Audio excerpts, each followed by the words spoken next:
"I'm not a woman," the bride whispered, "but please, please don't send me back." Idaho Territory, winter of 1914, pressed cold and unforgiving against the windows of the small hotel in Boise. Snow rattled softly against the glass, and the oil lamp on the dresser flickered as if unsure it should keep burning. Magnus Wolfe stood near the door, his broad shoulders filling the narrow room. He was a mountain man in every sense of the word, weathered by years in the Sawtooth Mountains, more comfortable with silence than conversation.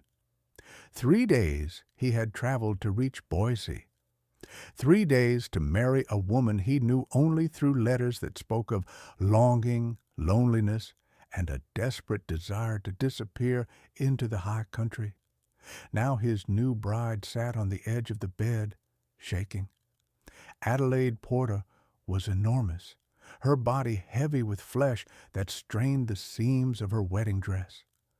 At nearly 750 pounds, she was unlike any woman Magnus had ever seen. People had stared at her in the church, whispered behind gloved hands, some with cruelty, others with curiosity. Magnus had ignored them all. He had learned long ago that public judgment was usually wrong, but nothing had prepared him for this. "Are you ill?" Magnus asked gently. "We can rest. There's no need to—" "No," Adelaide said quickly. Her voice broke. "I have to tell you now, before you touch me, before you realize what I am." Magnus frowned, concern tightening his brow. "What are you talking about?" She lifted her face, round and pale, eyes shining with fear so raw it made his chest ache. "I was born male," she said. "My name used to be Albert. I'm not a woman the way you think. And if you send me away tonight, they will find me." The words fell into the room like stones into deep water. Magnus felt his thoughts scatter, his instincts fighting each other, anger, shock, confusion. He had been deceived, lied to, married under false pretenses. But beneath it all, another thought pushed through, stubborn and clear. "She's terrified." "You're saying this now," he said slowly, "because you're afraid of me." "Yes," Adelaide sobbed, "and because I couldn't live with myself if I didn't tell you the truth." Magnus sat heavily in the chair, the wood creaking under his weight. He looked at her closely now, not as a bride, not as a deception, but as a human being cornered by something unseen. "Who is they?" he asked. Adelaide blinked. "What?" "You said if I send you away, they'll find you," Magnus repeated. "Who's hunting you?" She hadn't expected that question. It showed on her face. "My family," she said at last. "The Porters of Philadelphia. They're wealthy, powerful. They had me locked in an asylum for refusing to live as a man. I escaped 3 years ago. They've been searching ever since." The room felt suddenly smaller. "And you married me?" Magnus said quietly. "To disappear?" "Yes," Adelaide admitted. "I used you. I know that's unforgivable. But you live where no one asks questions, in the mountains. I thought, if I could just reach your homestead, I might finally be safe." She bowed her head. "If you want an annulment, I won't fight it. Just please don't make me leave tonight." Outside, the wind howled, carrying voices from the street below. Laughter, a slammed door. Life going on, unaware that something fragile was breaking in this small room. Magnus stood and crossed to the window, staring out at the snow-covered town. He had every reason to walk away, every right to end this mistake. Instead, he turned back. "Take off your wig," he said softly. Adelaide froze. Then, with shaking hands, she obeyed. Short hair, a bare truth. "What is your name?" Magnus asked. "Adelaide," she said firmly.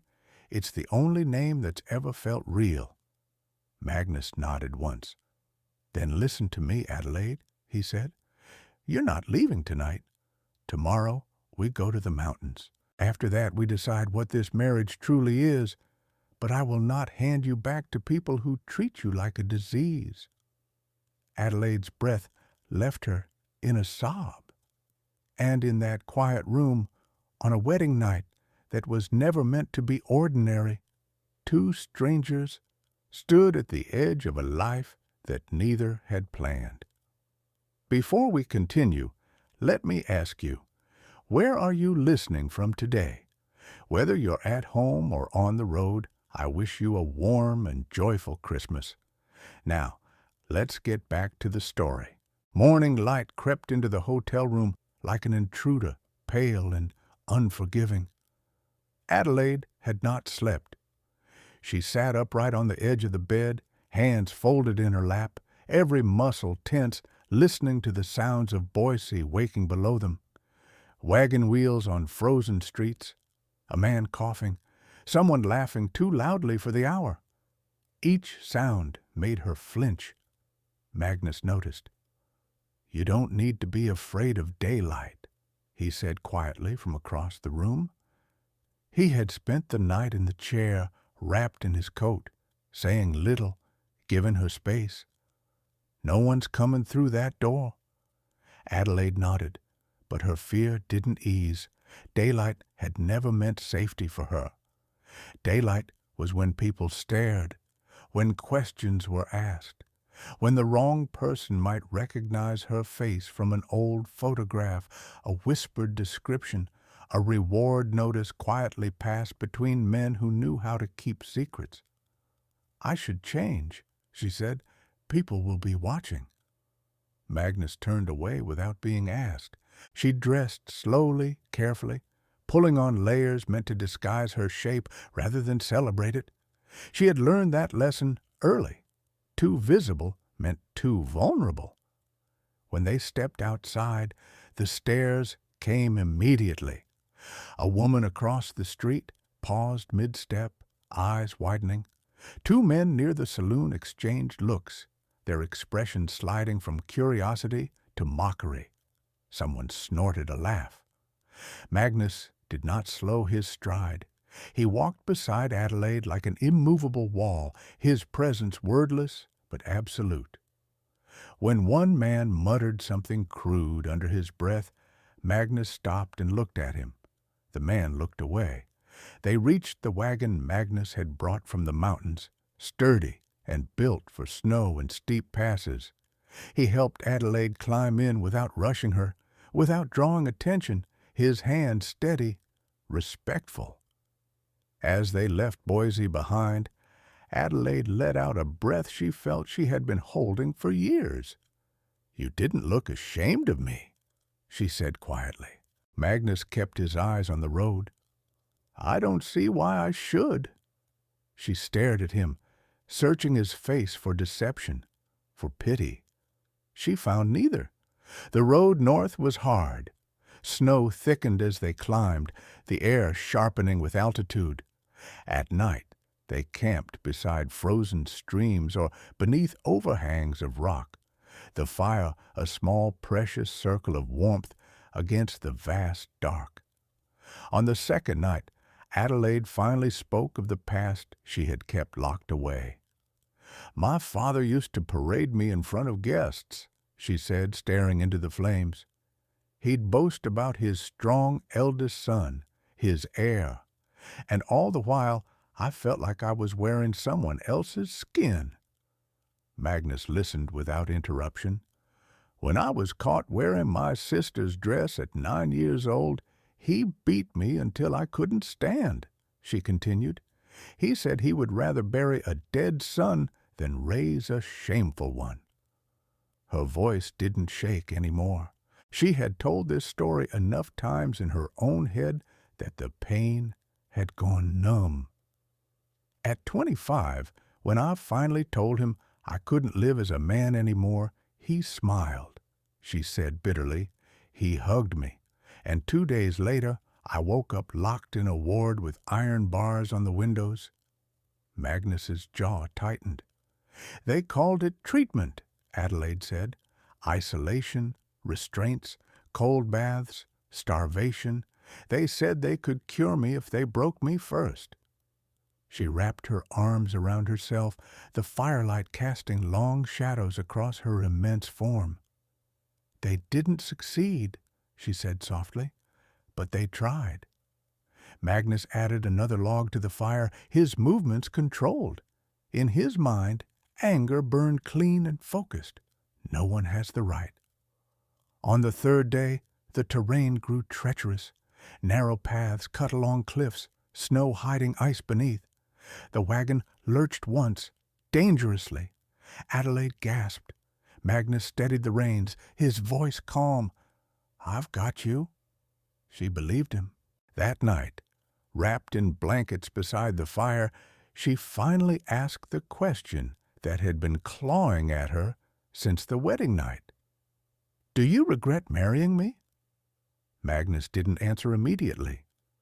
"I regret that you felt you had to lie to survive," he said at last. "I don't regret meeting you." Her eyes filled. "No one has ever said that to me," she whispered. On the fifth day, the mountains opened before them, vast and silent. Pines heavy with snow, peaks cutting clean lines against the sky. Magnus pointed ahead. "That ridge, that's home." Adelaide's chest tightened, not with fear this time, but with something dangerously close to hope. A place where no one knew Albert Porter. A place where Adelaide might finally exist without apology. As the homestead came into view, small but solid against the white expanse, Adelaide realized something terrifying. For the first time in her life, she wanted to stay. The last stretch to the homestead was the hardest. The path narrowed until it was barely wide enough for the wagon, a ribbon of packed snow clinging to the mountainside.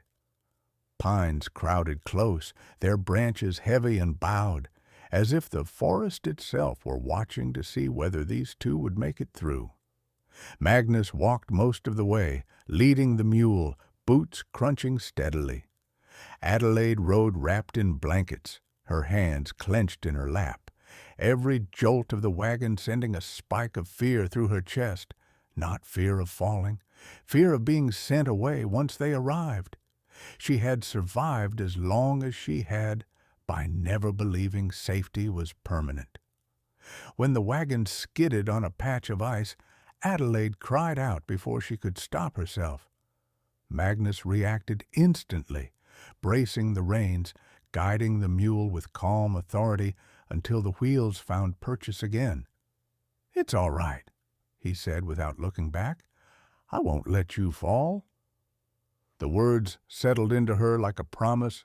They reached the ridge at dusk. The homestead sat tucked into the slope, built low and solid against the wind. Smoke curled from the chimney, thin and steady, the only sign of life in a world of white and blue shadow. Beyond it, the land fell away into valleys untouched by roads or towns. Adelaide stared. "It's so quiet," she whispered. Magnus nodded. "That's why I came here." He helped her down from the wagon, careful with every movement, never rushing her despite the cold biting at his fingers. When her foot slipped on the packed snow, he steadied her without hesitation, his grip firm and sure, no judgment, no embarrassment, just help. Inside, the cabin smelled of wood, iron, and something faintly sweet from dried herbs hanging near the stove. The space was simple but warm. A wide table, shelves lined with jars, a bed built low and strong, another smaller bed against the far wall. Adelaide noticed that immediately. "You prepared 2 beds," she said. Magnus met her eyes. "I told you, no pressure. We do this honestly." Her throat tightened. "Thank you." That night, they ate in near silence. Stew, bread, the kind of meal that filled the stomach and anchored the body after days on the road. Magnus watched carefully to be sure Adelaide ate enough, but never commented, never made it a spectacle. Afterward, he showed her where everything was, explaining the rhythms of mountain life as if she were an equal, not a burden. "Storms can trap us for days," he said. "We plan ahead. If something breaks, we fix it. If we can't, we adapt." Adelaide listened, absorbing not just the words but the tone. This is how he lives, with patience, with foresight. That night, she lay awake on the smaller bed, staring at the low ceiling. The wind moved outside, but it was a distant sound, not the screaming chaos she remembered from the asylum. She realized she could hear Magnus breathing, slow, steady, alive. It was strangely comforting. The next days were a lesson in contrast. The mountains were harsh, the cold unforgiving. Chores demanded effort and planning, yet within that harshness was a fairness Adelaide had never known. If you worked, you survived. If you prepared, you endured. Magnus involved her in everything. He showed her how to keep the accounts, how to ration supplies, how to recognize weather patterns by the shape of clouds over the peaks. When her body tired quickly, he adjusted without comment, building stools, modifying tasks, treating accommodation not as weakness, but as practicality. One afternoon, while Magnus repaired a section of roof, Adelaide heard voices, not real ones, thoughts. They were distant, faint, but unmistakable. Men, 3 of them, curious, calculating. Her breath caught. "Magnus," she called softly. He looked down immediately. "What is it?" "I think someone may have followed us." He came down from the roof without a word, his expression shifting into something harder, older. "How many?" "I can't tell exactly," she said. "But they're wondering if a man like you would hide someone." Magnus's jaw tightened. "That answers that." He checked his rifle, then paused, studying her face. "Are you afraid?" he asked. "Yes," she admitted, "but not the way I used to be." He nodded once. "Then stay inside. If anyone comes, let me speak." The men never appeared. Later, Adelaide realized that was worse. It meant they were watching, waiting. That night, by the fire, Adelaide spoke what had been sitting heavy in her chest. "You don't owe me this," she said. "The danger, the inconvenience, if my presence puts you at risk—" Magnus cut her off gently. "Stop." She looked up at him. "You came here seeking shelter," he said. "I offered it. I don't rescind my word because it becomes inconvenient." His thoughts were clear, unclouded. "I will not become another man who abandons her." Adelaide felt tears slide down her cheeks before she could stop them. "I don't know how to be grateful enough," she whispered. "Then stay," Magnus said simply, "and be honest." The following weeks softened something in both of them. Adelaide learned the cabin, the land, the quiet logic of Magnus's life.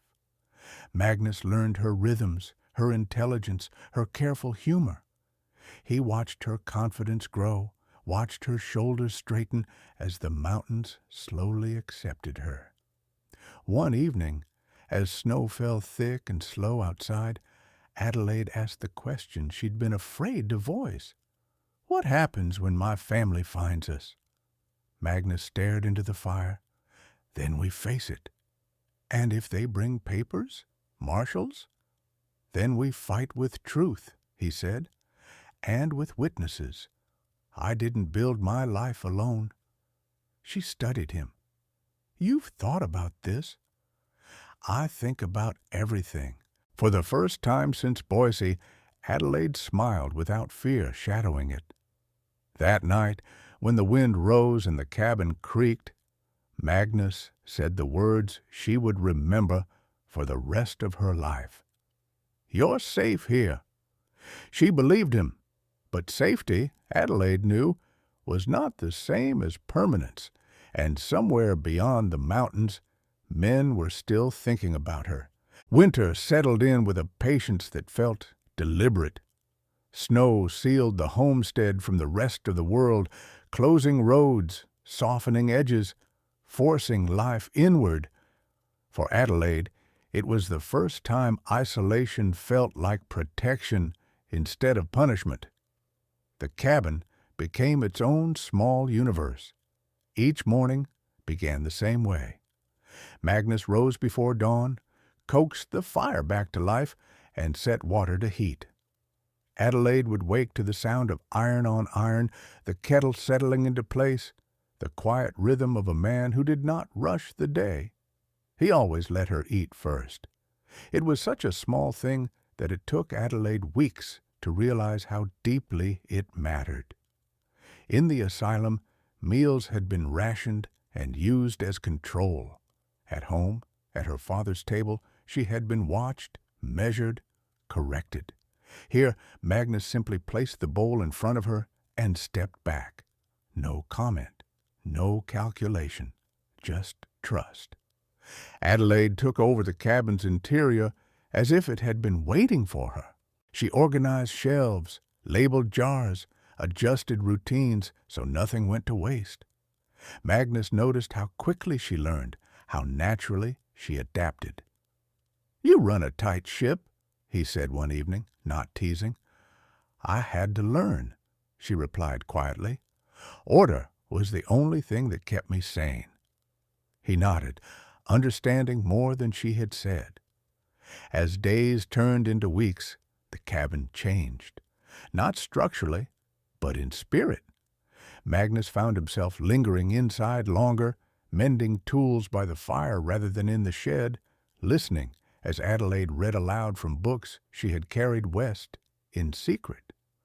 She had a beautiful reading voice, he realized, steady, thoughtful, unafraid of silence. One afternoon, while snow fell thick and slow outside, Adelaide asked, "May I make a small change?" Magnus looked up from sharpening a blade. "What kind?" "I'd like to hang curtains," she said, almost apologetic. "Not fancy, just something to soften the windows at night." He considered for a moment, then smiled faintly. "Do it." When she finished, the cabin looked the same, and yet not. The windows no longer felt like open eyes staring inward after dark. That night, Adelaide slept more deeply than she had in years. There were awkward moments, of course. Once, when Magnus returned unexpectedly, Adelaide startled and dropped the kettle. Steam scalded her hand. Magnus was at her side instantly, cooling it, wrapping it, his movements gentle but efficient. "I'm sorry," she said automatically. "For what?" he asked. "For being clumsy." Magnus paused, then met her eyes. "You don't apologize for existing in my house." The words struck her harder than he knew. Another time, while hauling wood together, Adelaide slipped on packed snow. Magnus caught her without thinking, arms braced, weight balanced. For a breath, they were very close. Adelaide felt his hesitation, not disgust or desire, but careful respect. "I'm all right," she said softly. "I know," he replied, and let go immediately. That restraint mattered. At night, they spoke more freely. Magnus told her about the war, about Wounded Knee, about things he had seen that never left him. Adelaide listened without flinching, without offering platitudes. "You don't look away," he said once.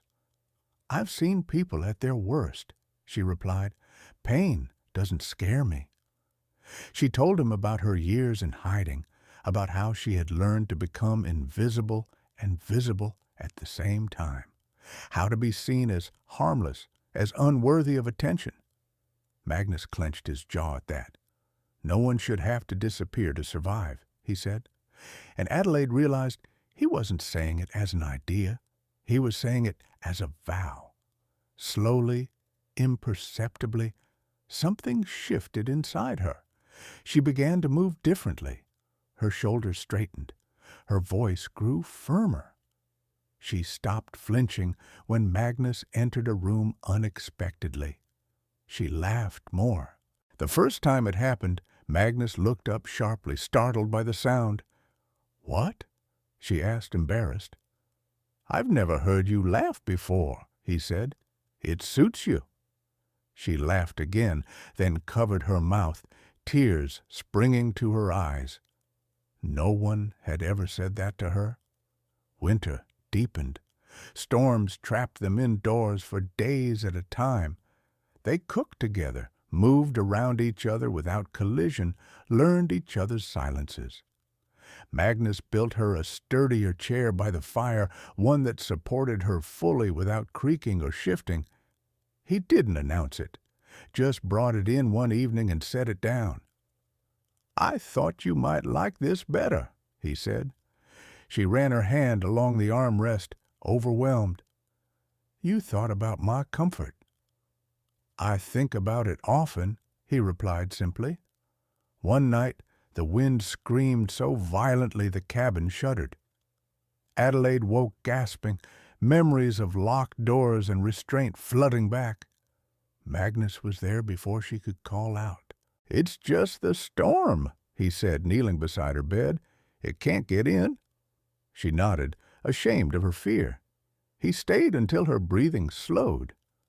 "I don't mind," he said when she apologized. "Everyone needs reassurance sometimes." In his mind, there was no impatience, only care. Spring came slowly. Snow melted in stages, revealing earth beneath. The world opened again, cautious and tentative. With it came visitors. Trappers stopped by for supplies. A Shoshone family passed through, greeted Magnus warmly, accepted Adelaide without question. She watched carefully, bracing herself for rejection that never came. "They don't stare," she whispered later. "They see who's in front of them," Magnus replied, "not who they're told to see." The thought rooted itself deep in her chest. One evening, as the days lengthened, Adelaide spoke words she had never said aloud.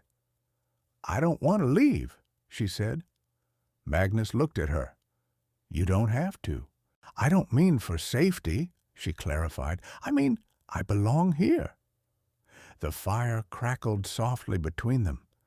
Magnus considered her with the seriousness he brought to everything important.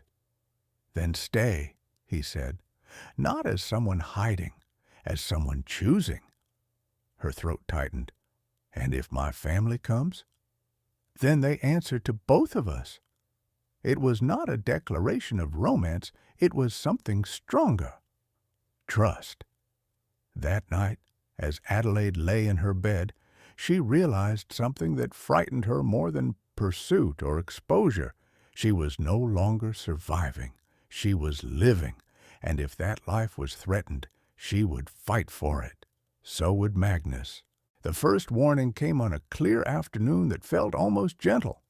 The snow had melted enough that the creek ran loud again, and Adelaide was standing in the doorway watching sunlight catch on the water. For once, the world looked harmless. Then Magnus went still beside her. He didn't flinch. He didn't reach for his rifle. He simply stopped breathing for a beat, the way a man does when his instincts recognize danger before his eyes do. "Rider," he murmured. Adelaide followed his gaze. A single figure moved through the trees below, slow and deliberate, the horse's head down against the wind, not lost, not wandering, coming with purpose. Magnus's face tightened, as if he already knew what kind of purpose it was. "Go inside," he said. Adelaide didn't argue. She stepped back, heart beating hard, and from the shadow of the room she watched Magnus walk onto the porch.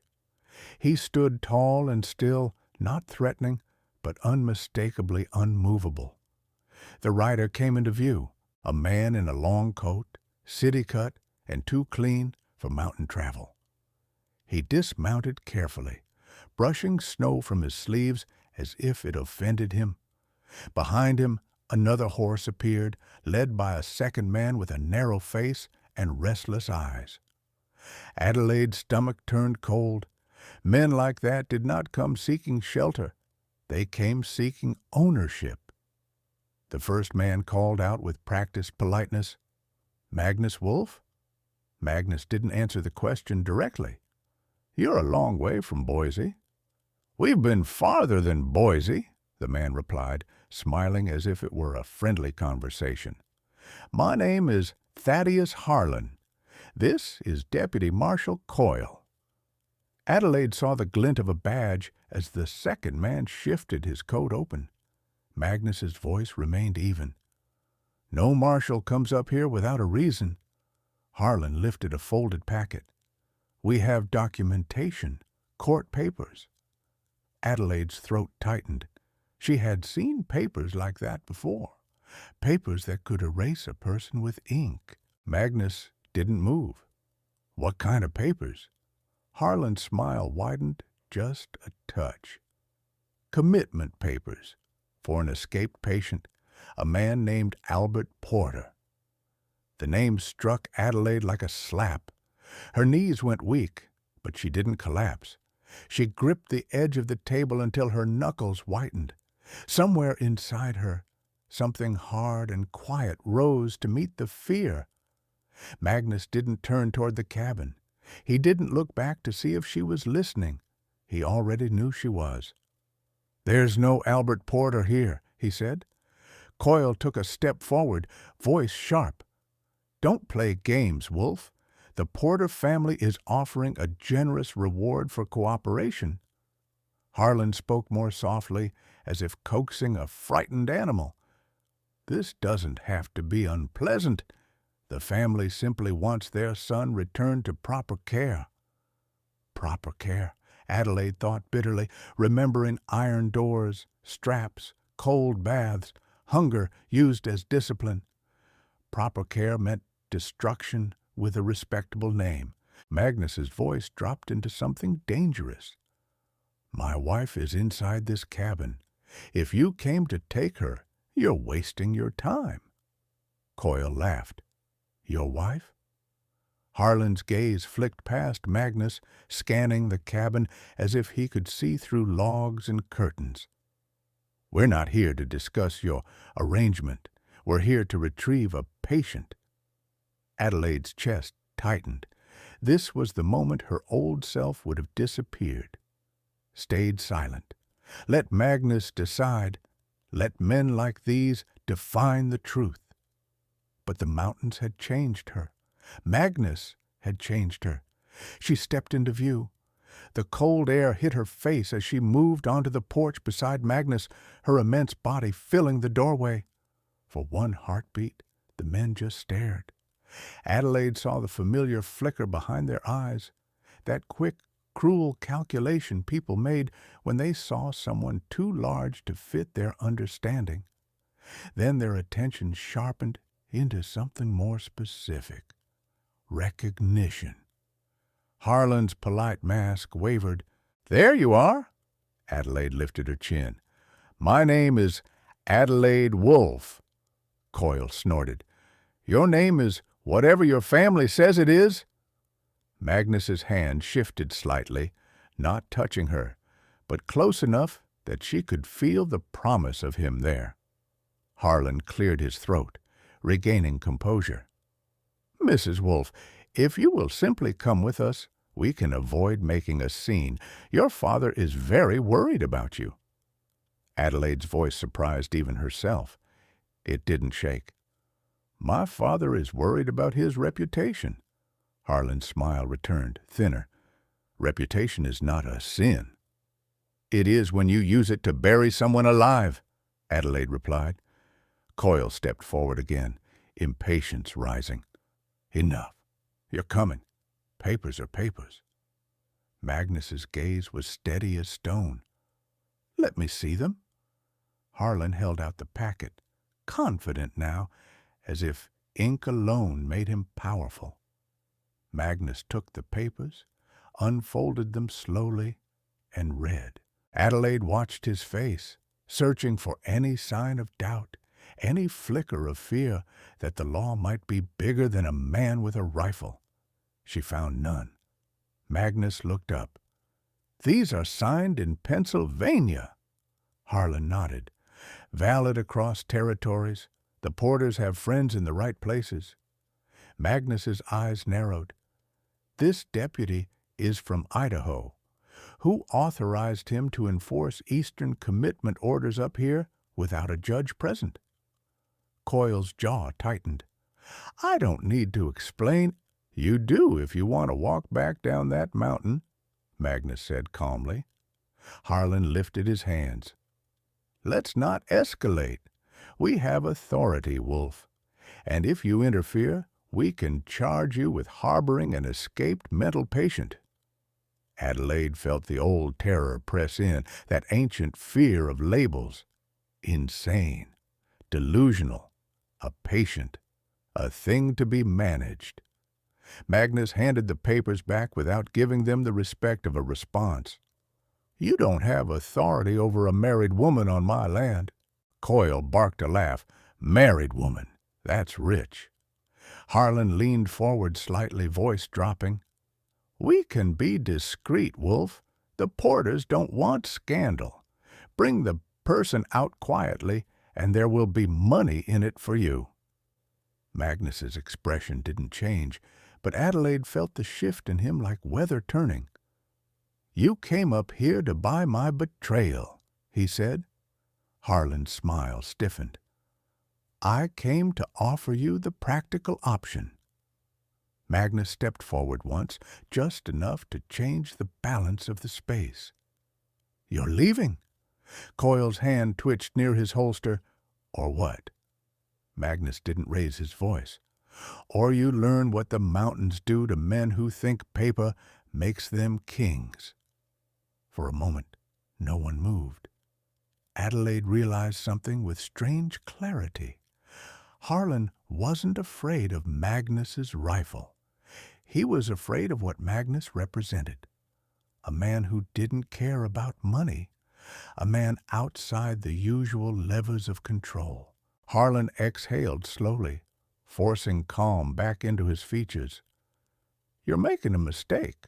The Porters don't lose." Adelaide stepped closer to Magnus until her shoulder brushed his arm. "No," she said quietly. "They just destroy people until it looks like winning." Harlan's eyes cut to her. "You could live comfortably, Adelaide. You could return to Philadelphia, take your place. Stop pretending." Adelaide's stomach clenched at the word pretending. "I'm not pretending," she said. "I am living for the first time." Coyle's impatience snapped. "Enough of this. We're taking him." Harlan's head turned sharply. "Her," he corrected, but the correction was not kindness. It was strategy, a way of keeping the conversation smooth. Coyle stepped forward again. Magnus raised his rifle in a single controlled motion and fired. The shot struck the ground at Coyle's feet, snow and dirt exploding upward. Coyle jumped back, swearing. Harlan's face went pale beneath the polite mask. Magnus didn't aim at them. He didn't need to. The message had already landed. "You have 10 breaths," Magnus said, voice low. "Then you ride down my mountain. If you come back, I won't shoot the ground." Harlan swallowed, eyes flicking between Magnus's rifle and Adelaide's face, as if measuring how much trouble she was worth. He made his decision. "This isn't over," he said, voice tight. "Your father will send more than 2 men next time." Adelaide nodded once. "Then he'll send more witnesses too, because people will see what he is." Harlan mounted his horse with stiff movements. Coyle followed, cursing under his breath. They turned and rode away, disappearing into the trees. Only when the forest swallowed them did Adelaide realize her hands were shaking. Magnus lowered the rifle and turned toward her. "You did well," he said. Adelaide blinked. "I didn't do anything." "You stood," Magnus replied. "That's not nothing." Inside the cabin, the warmth felt different now. The air carried a new tension, a new truth. They had been found. They sat by the fire that night without speaking for a long time. Adelaide stared into the flames, imagining her father's face when he learned she had refused again. He would not accept it. He would not retreat. Men like him treated refusal as an insult to be corrected. Magnus finally spoke. "Tell me what you're afraid he'll do." Adelaide's voice was quiet. "He'll pay for more papers, more badges. He'll send men who don't hesitate, and if he can't drag me back, he'll try to ruin what I've built here. He'll try to make you regret helping me." Magnus reached across the table and took her hand. His palm was rough, warm, real. "He'll have to go through me," Magnus said. Adelaide swallowed. "And if he brings the law?" Magnus's eyes held hers. "Then we bring the truth." It sounded simple when he said it, almost peaceful. But Adelaide knew truth was rarely enough against wealth. So she made a decision of her own, silent and fierce. No more hiding behind Magnus's courage. No more leaving her life in someone else's hands. If her father came again, she would not beg. She would fight. They came at dawn. Not with shouting, not with threats echoing through the trees. They came the way men with money always did. Quietly, confidently, certain the world would move aside for them. Adelaide sensed them before Magnus saw them. "There are more this time," she said, her voice steady but tight. "6 riders. One of them believes this ends today." Magnus set his cup down and reached for his coat. "Then today we answer." The men emerged from the tree line in a slow, deliberate line, horses well fed, saddles new, coats cut for cities, not mountains. At their center rode a man Adelaide recognized instantly, though she had not seen him in years. Her father, Henry Porter, looked smaller than she remembered, older, his hair iron gray beneath a fine hat. But the force of him, the certainty, was unchanged. His thoughts rolled ahead of him like a tide. "I will not be defied by my own child." Magnus stepped onto the porch as they approached. Adelaide followed, standing beside him, her presence unmistakable. Henry Porter dismounted carefully, his boots never touching mud. He looked at Magnus first, dismissing him with a glance, then turned his full attention to Adelaide. "Albert," he said, voice calm, practiced, "this has gone on long enough." Adelaide felt the old name strike like a lash, but it did not break her. "My name is Adelaide Wolfe," she replied. Henry smiled faintly. "We both know that's a fantasy, one I indulged longer than most fathers would." Magnus spoke then, his tone even. "You're trespassing." Henry glanced at him, mildly annoyed. "You must be, Mr. Wolfe. I appreciate your hospitality to my son, but you've been misled." Adelaide's hands clenched. "I wasn't misled. I was imprisoned." Henry sighed, as though dealing with an unreasonable child. "You were treated. There's a difference." He gestured, and one of the men stepped forward, holding a leather portfolio. "These," Henry said, "are federal commitment orders, updated and ratified. They supersede territorial boundaries. I also have affidavits from physicians attesting to Albert's mental instability." Magnus didn't take the papers. "Bring a judge," he said. "Bring a hearing. You won't drag my wife away with ink and lies." Henry's eyes hardened. Your wife is biologically male. This marriage is invalid." Adelaide stepped forward. "Say that again," she said quietly. Henry turned to her, irritation flashing through his composure. "You are sick. You always have been. I tried to save you from humiliation." Adelaide laughed then, softly, incredulously. "You tried to save your name." The men behind Henry shifted, uneasy. This was not the scene they'd expected. Magnus raised his voice just enough to carry. "There are witnesses in these mountains, trappers, homesteaders, Shoshone families. They know Adelaide. They know she is sane. If you force this, it won't stay quiet." Henry smiled thinly. "I have money enough to outlast witnesses." Adelaide felt the familiar pressure of his will, the old fear pressing to rise. She breathed through it and spoke. "You locked me in a ward because I wore a dress," she said. "You starved me because I refused to answer to a name that wasn't mine. You called it love." Henry's jaw tightened. Magnus placed a hand on Adelaide's back, not restraining, only steadying. "I'm done hiding," Adelaide continued. "If you take me today, it will be in chains, and with every truth spoken, I will testify. I will name doctors, nurses, methods, and I will not be quiet."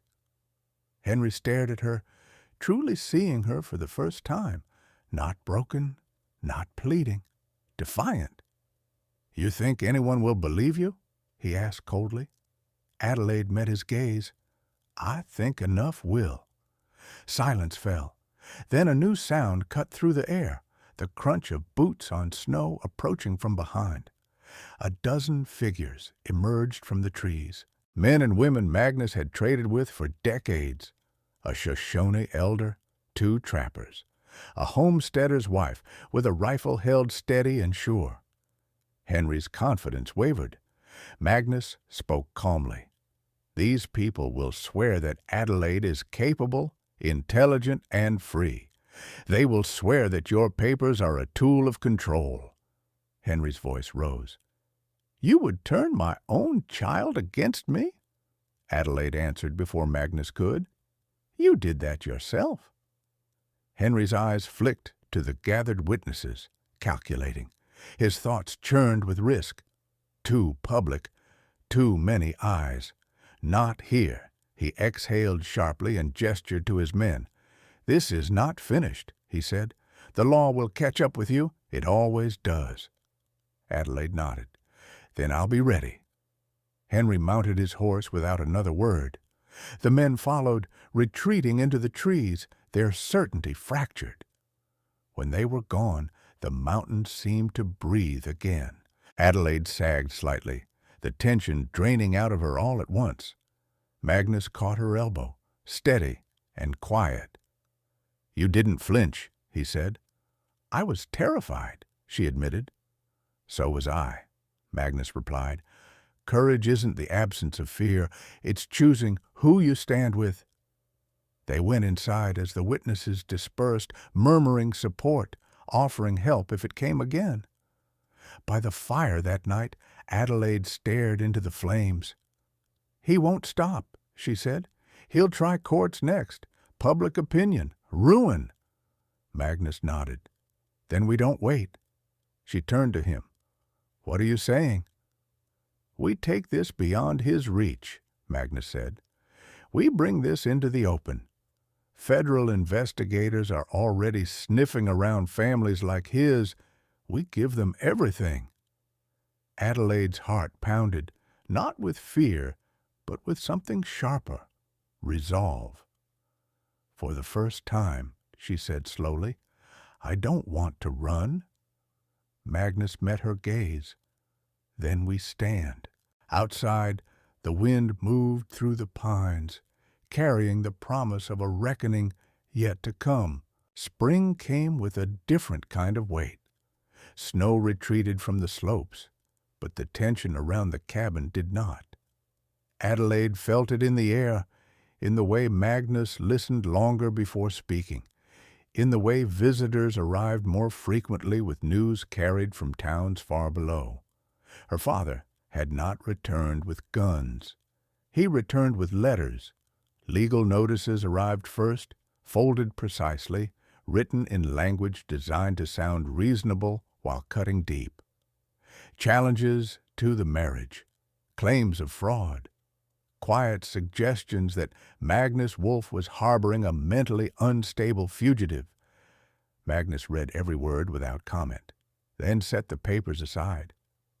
"They want to pull us into their world," he said. Adelaide nodded. "Where they make the rules." It was Adelaide who made the decision. "If we let them define me again," she said one night, sitting by the fire, "I'll lose everything I've become here, not just my freedom, myself." Magnus looked at her steadily. "Then we don't let them."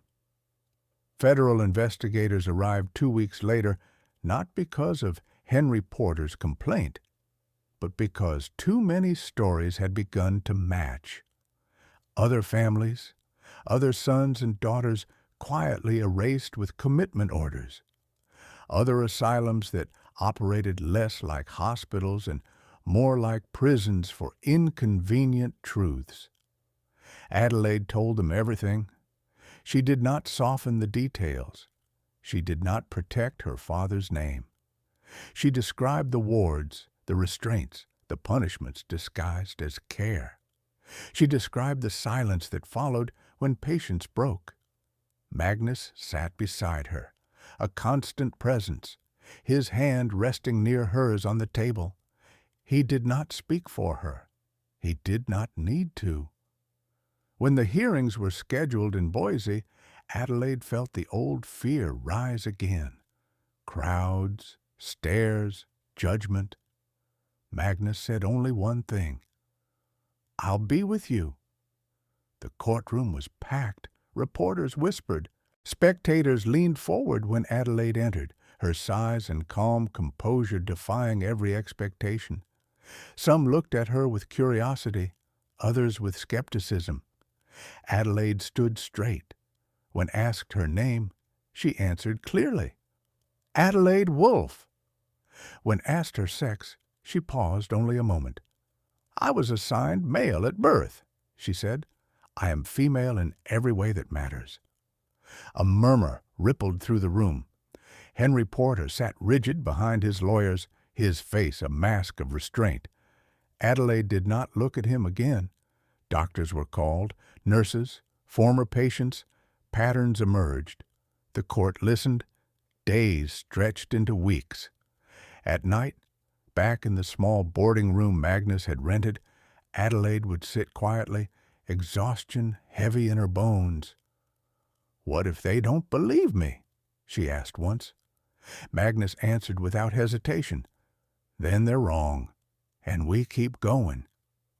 When the ruling came, it was quieter than Adelaide expected. The judge's voice was steady, deliberate. The commitment orders were ruled invalid. The marriage was recognized. Adelaide was declared legally competent, free from her family's control. Henry Porter stood as the decision was read, his composure finally cracking. "This is a mistake," he said sharply.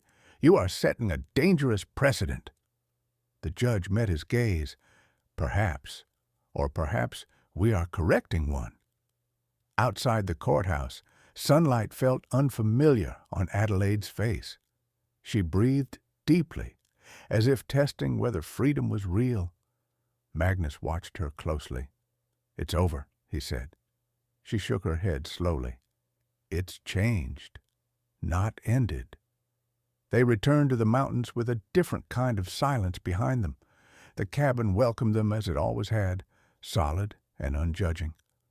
That night, they sat by the fire, the same place where fear had once dominated every thought. "I could leave now," Adelaide said quietly. "Go anywhere, live however I choose." Magnus nodded. "You could." She turned to him. "But I don't want to." He waited.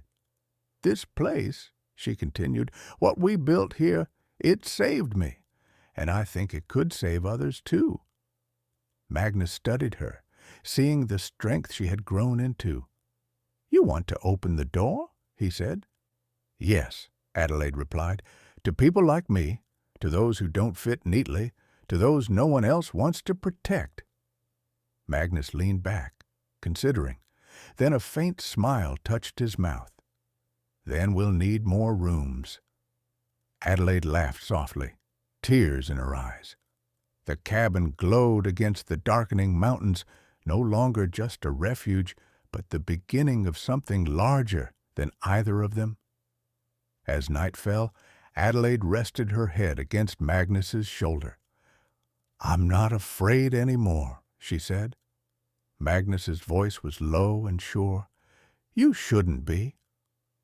But far away, in places where power resented being challenged, new eyes had begun to notice the mountain sanctuary. And not all of them came with good intentions. If you're still here, thank you for listening with an open heart. Stories like Adelaide's are not about winning arguments or rewriting the past. They are about choosing dignity when fear demands silence, and choosing love when the world insists on labels. Where are you listening from right now? A city apartment, a quiet town, somewhere far from these mountains? Tell me in the comments. Your voices matter more than you know. And if you believe that people deserve to live honestly, without punishment for who they are, stay with me. The next chapter will test whether acceptance can survive success, and whether sanctuary can remain hidden once the world begins to watch.